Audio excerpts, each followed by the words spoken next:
Today, I think it's time for us to take back our narrative and to decide the story of our life again. I know sometimes everything feels like it's not going the way we want. Sometimes we feel like we cheated ourselves by believing certain things, by motivating ourselves, by pushing ourselves forward, by hoping, by dreaming. I feel like a broken record saying that. But it's true.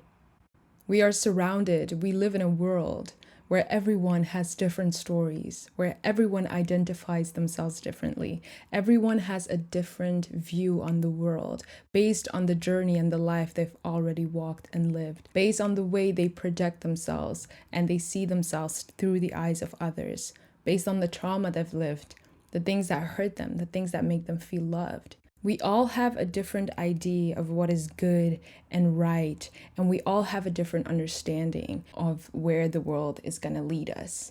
We hear stories since we are little children. They shape who we are, they shape how we see ourselves, and they also shape the decisions we make. They shape how we make certain decisions when we feel certain feelings. They shape our belief systems, how much we believe in ourselves, how much confidence we have in ourselves. And we're always going to be surrounded by people that are going to fuel the negative voices in our head, sometimes more than other times. And if you're watching this video, I don't know how you're feeling today. I really hope that you're doing good. But if you're not, if you've been feeling a bit hopeless, like everything you've been hoping for seems so far away, or maybe you're just feeling down and out and you're not really knowing what's next, I'm here with you. Because that was literally how I've been feeling. And I realized that there are so many stories, especially I was thinking about religious stories. They don't have to be true for everyone. Not everyone has to believe them, but that's also not why they exist. They're not here to be science. They're not here to be proven right. They're not here to have debates necessarily and prove that there's only one truth. Although that's also a sentence we can debate upon, but I'm not here for that right now. I'm trying to get another point across.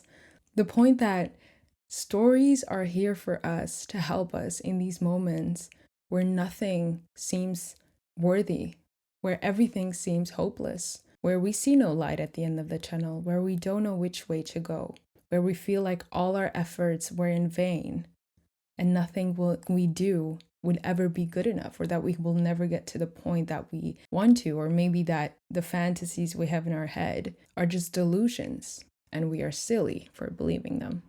That's okay. Sometimes we're going to feel that way. I can even say it's part of life.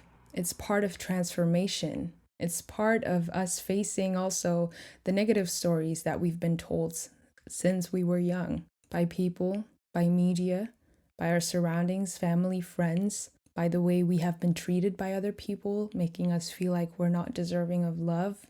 Every single thing that happens in life creates a story in our head, whether we want to or not. It's all memories. And we are not in control. We can never let go or completely cut out the negative ideas we have about ourselves related to things that we have experienced in the past. If you're feeling that right now, I want you to know that it's okay to feel that way, but this is not everything you are. This is not a place that will necessarily tell you where your future will end, tell you who you have to be. It's very important that we're able to observe these feelings and allow them to come up. Don't try to fight them too much. Allow yourself to feel your sadness. Allow yourself to feel your anger, because it's when we accept and we allow them to flow through us that we're able to let them go, that we're able to forgive ourselves. Because I don't really think, and I think this is said by many people, I'm not the first person saying this, we have so many feelings, and most of our unprocessed trauma comes from childhood because we did not understand or we did not know how to deal with our emotions. We didn't have the right tools to know how to express how we feel and how to truly let go of those, not internalize whatever happened or whatever was told to us as a kid. And these emotions are still within us. Our body stores trauma. Our body stores everything that we go through. And life goes on. So even now as an adult, I don't know how old you are, but we're all still going through things that will trigger us.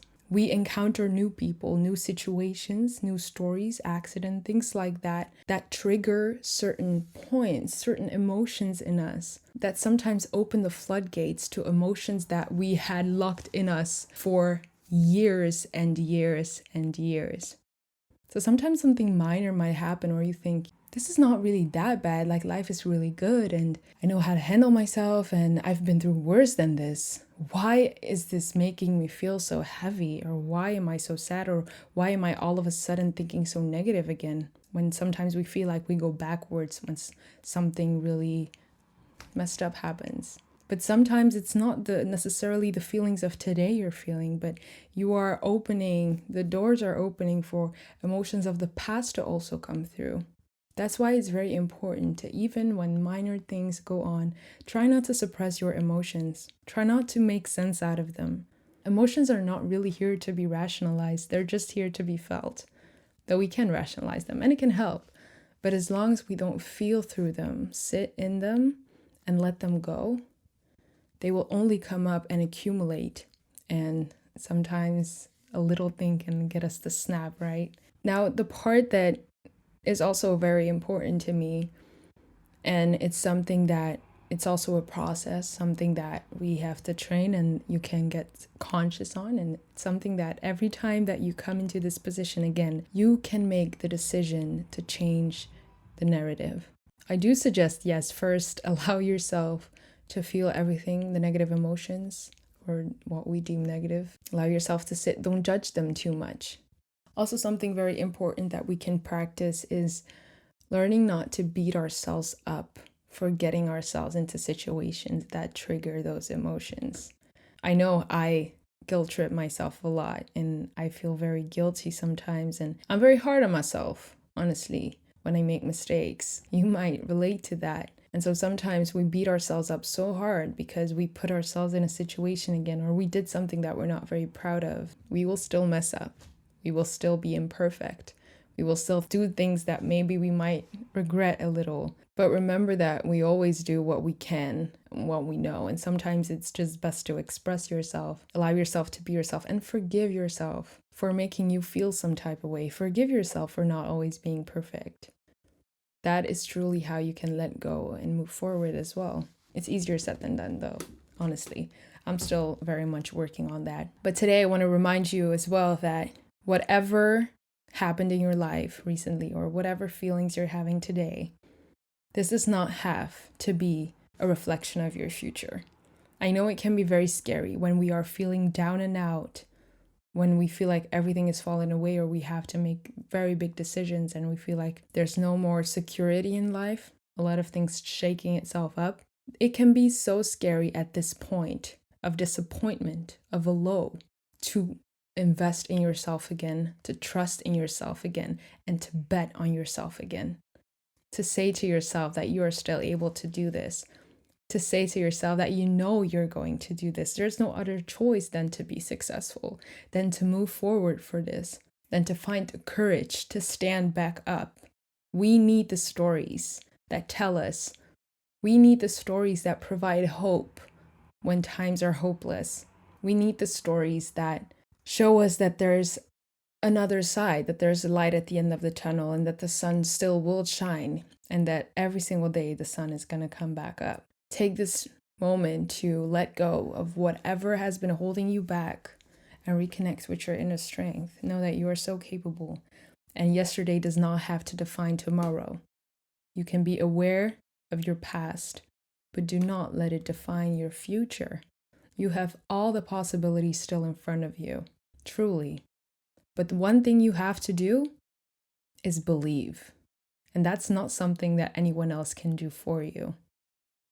It's scary to believe because there's no tangible proof. But you cannot get there before believing that you can, before believing that it's possible.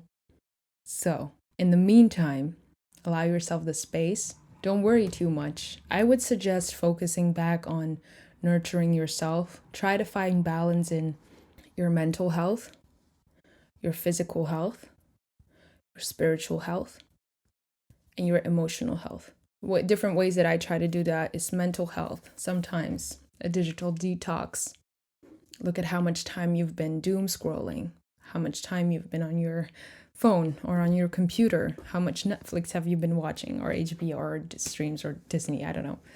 Go outside again. Nothing brings as much mental balance as nature. Go outside, spend some time with people that you love. It can also really help for emotional balance. Allow yourself to speak about your feelings to someone that you really trust. Go seek a therapist. It can really help as well. Or meditate. Meditation feels so good. And that goes hand in hand with physical health as well. I love to move the hips, ladies. All the trauma, all the emotions are stored in the hips. As soon as you start moving them, left, right, front, center, twerk a little, have those late night sessions in your room, and you will literally have to reconnect with your body. Deep breaths. Move your body. Don't be afraid to touch yourself, to get to know yourself again. Reconnect with your body. Go to the gym.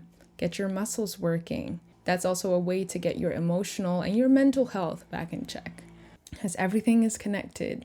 And then, of course, there's a spiritual health. Reconnect with yourself. Journal. Pray.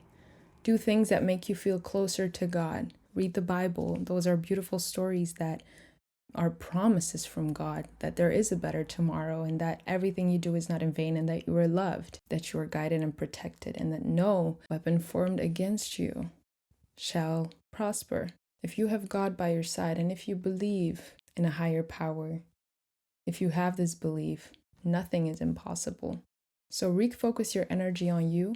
Eat healthy, drink a lot of water, spend some time alone, listen to some new music, get your creative juices flowing. And while you do that, you can also reconnect with yourself in ways and see that, it's maybe not all that bad.